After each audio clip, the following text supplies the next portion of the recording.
So as it happened, Rabbi Joe Black of Temple Emmanuel at the Interfaith Thanksgiving service last Thursday gave me the story that I want to begin my comments with this morning.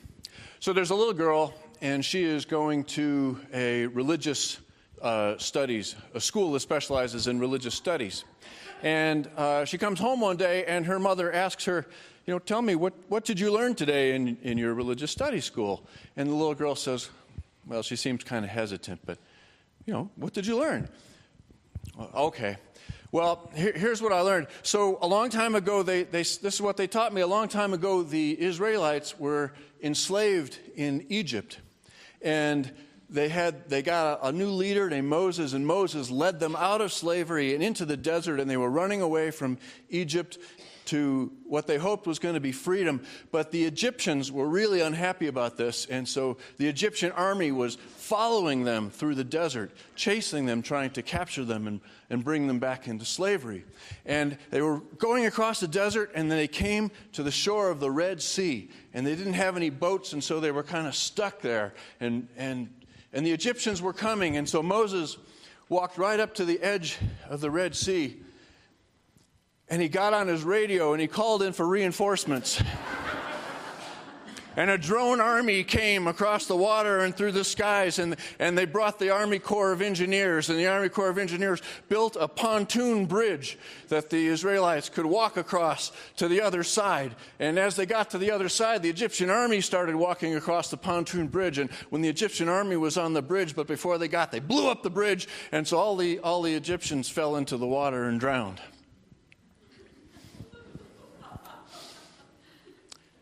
And the little girl's mother said, is that really what they taught you in your religious studies school? And the little girl said, oh, well, okay, no, that's not really what they taught me. But if I told you what they really taught me, you wouldn't believe it.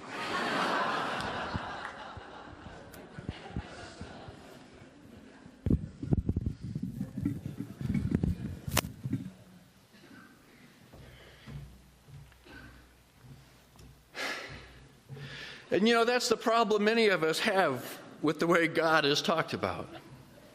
All right, because at least in the culture we live in, the very idea of God or divinity is tied up in these ancient stories that, shall we just say, stretch the imagination a bit. And not just parting the Red Sea, right? We got talking snakes and magical fruit and Noah's Ark and burning bushes right on up through virgin births and walking on the water and the bodies of dead people getting up and walking out of their tombs. For years, as a basically skeptical person, I thought my own access to and participation with God would mean that I would have to make myself believe all those stories. So any longings that I might have felt when I was a child or a young person to connect with something higher, something more transcendent, or to develop any sense of transcendence or divinity within myself, or even to understand some of my own depth experiences. All of that seemed, frankly, kind of inaccessible to me, because I thought it was all part of the same package, like you couldn't have one without the other, which I now see as complete nonsense.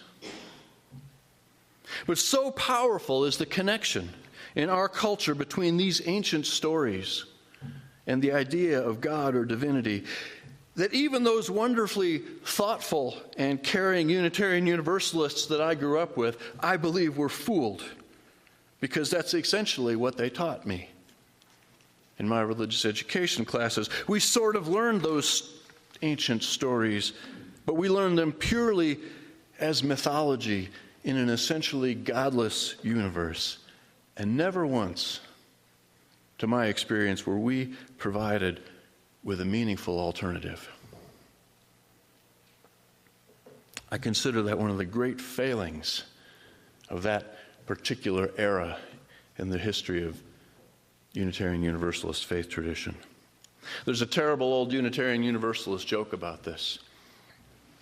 A woman who'd always lived a good life but who'd never been part of any church or religion, grew old and died a dignified death, and to her great surprise found herself, when she came back to consciousness, when she was being led through the pearly gates of heaven. And as she stepped through the gates, there was a great signpost with arrows pointing in all different directions. And they said things like Catholic God this way, and Muslim God that way, and Methodist God that way, and Lutheran God that way. And there were dozens of these things. And finally, down towards the bottom, there was one that said, to a lecture about God this way. Welcome, Unitarian Universalists.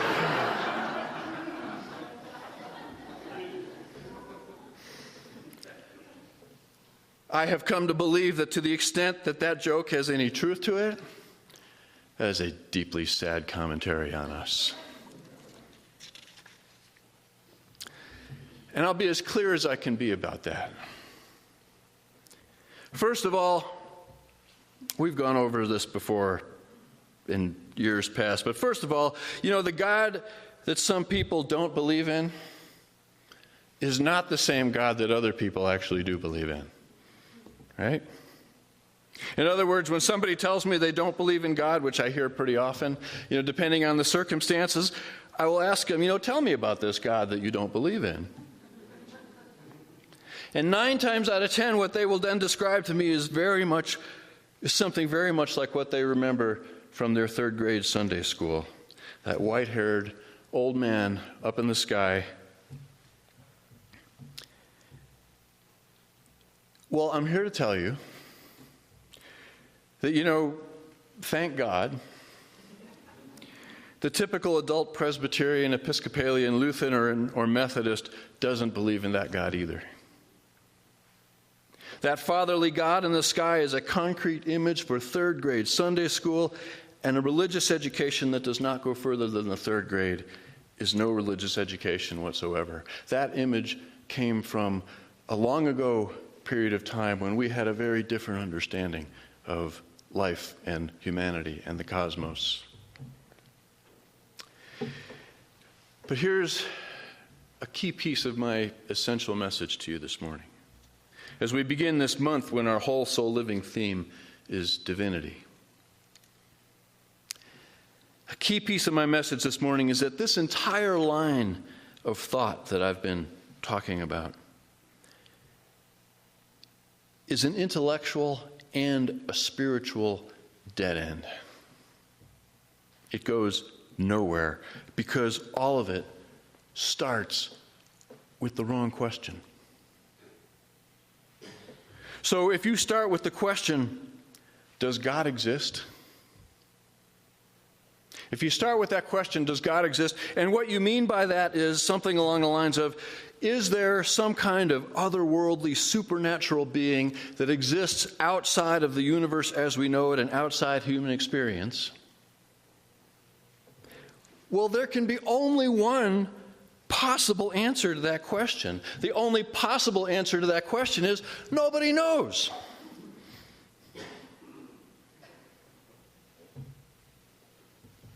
If it's outside the universe as we know it and it's outside of human experience, then by definition it's outside any possible knowledge we could have.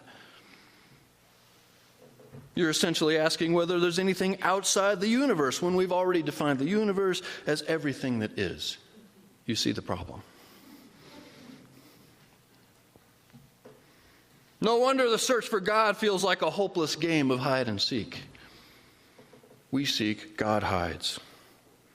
And many of us never even begin the searching, perhaps correctly sensing that you can't get there that way.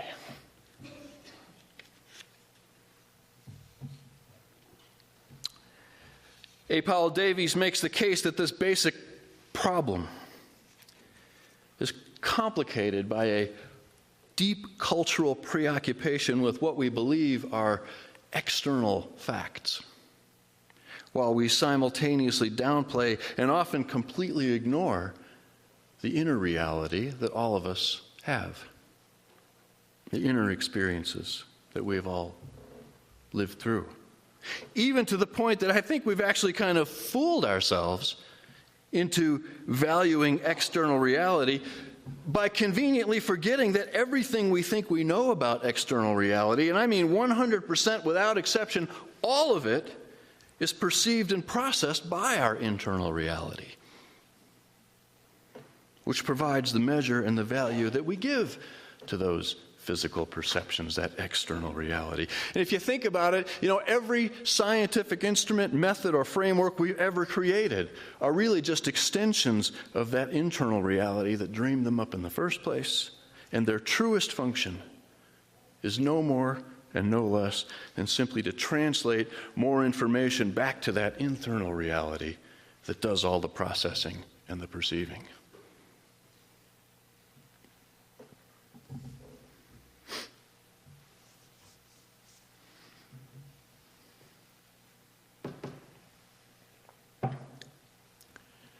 So if that's true,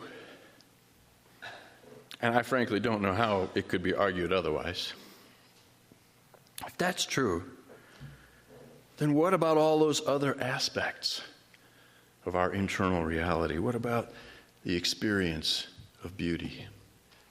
What about of love? What about transcendence? Of that deep knowing and resonance we feel when we realize something deeply, profoundly, powerfully truthful? What is that yearning to create justice, or conversely, the outrage and hurt we feel when confronted with injustice? And aren't all of these just as real as the walls in these rooms, walls in this room, the chairs we're sitting on, the sound waves traveling through the medium of the atmosphere, entering our ears and being translated and processed? And what does any of this have to do with divinity and God?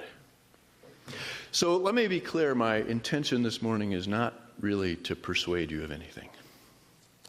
I'm not going to give you some other definition of God to put in your pocket and take home. My only hope is to maybe open up some possibilities possibilities that I believe are always around, among, and within us, but which we rarely give sufficient attention to.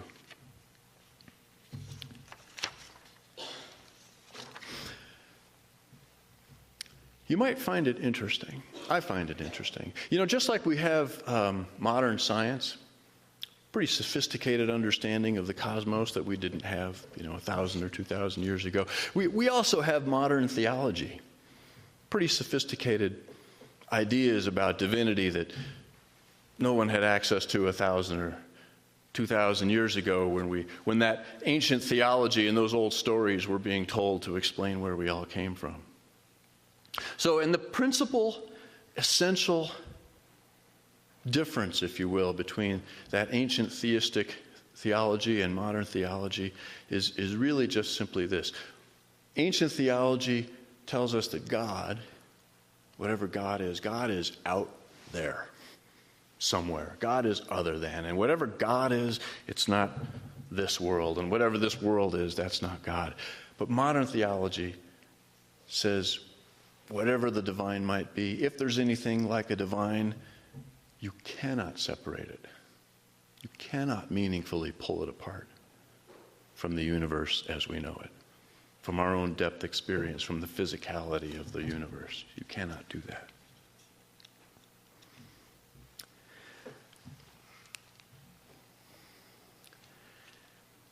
So I think by and large, just about every religion I know of gets all of this entirely wrong.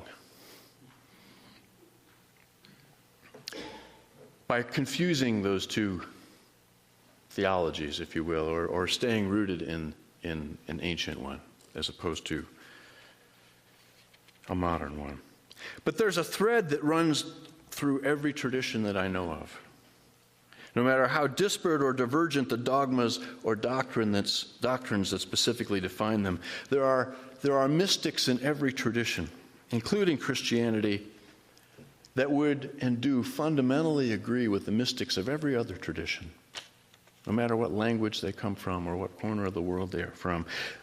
Mystics would agree whether Christian, Muslim, Buddhist, Hindu, Shinto, indigenous traditions, mystics would agree that there is, in fact, more to life, more to us than can be discerned through merely physical senses. That there are other realities beyond the veil of our senses and worldly perceptions. They would agree that we might call this larger, unseen reality, that we might call it God, or we might call it Allah, we might call it the unity that makes us one, we might call it anything, but we should never fool ourselves into thinking or into confusing the label with the reality. That would be as foolish as confusing a map with the real territory the map represents. Right? The words are just symbols.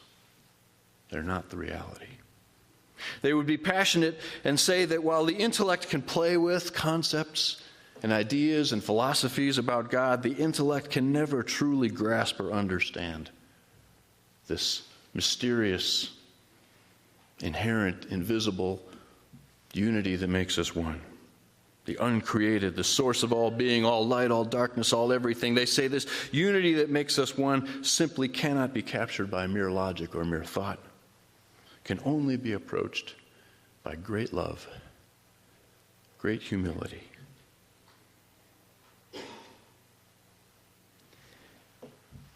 And they would be in agreement that all doctrines and dogmas are human creations. Everyone, every single one of them, they would understand that the divine speaks to or arises in the heart of each and every person in utterly unique ways. And so in the best of their mystic selves, they would refrain from judgment and spiritual pride. And lastly, they would agree that the goal is not to capture. Right? The goal is not to nail down and define something. The goal is not to acquire anything, but rather to be captured by. To be transformed and ever transforming.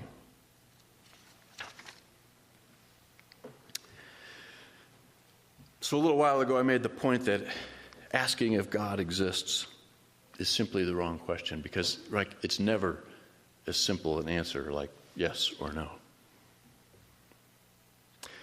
So what if we start with a different question? What if instead of asking if God exists, what if we began by asking, what mysteries within our own lived depth experience might be worthy of imagining as divine?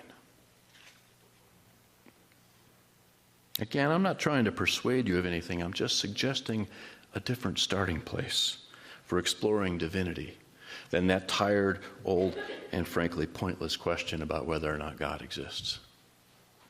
Here's what I believe. I believe there are forces within us and among us and around us. I believe that there are these imaginal energies that find resonance with other forces and collections of forces in the world. And when that resonance happens, the energies within us get fed and fired up, and it is a beautiful thing.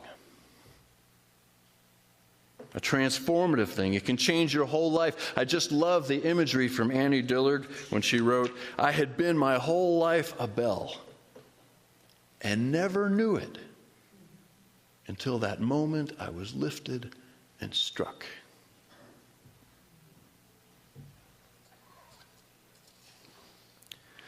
So in the best spirit of this particular faith tradition, I'm going to close with some other questions. Have you ever found yourself inexplicably able to forgive someone who has hurt you? Have you ever been surprised by your ability to maintain faith and hope and joy even in crushing circumstances? Have you ever just spontaneously laughed out loud at the sheer absurdity of life? Have you ever felt overwhelmed with gratitude, even where your bones and the spaces between your cells resonated with this deep knowledge that every single moment of your life has been an incredible unearned gift? Have you ever had your breath just taken away by a sudden, strange certainty that everything you see and everything you are and everything that ever has been or will be are just myriad reflections of a larger unity?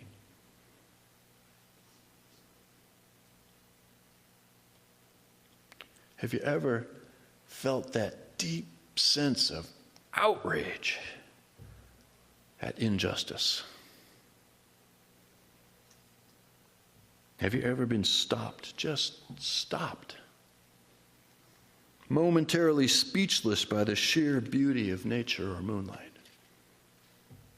And if your answer to any of these is yes, you might be a mystic too.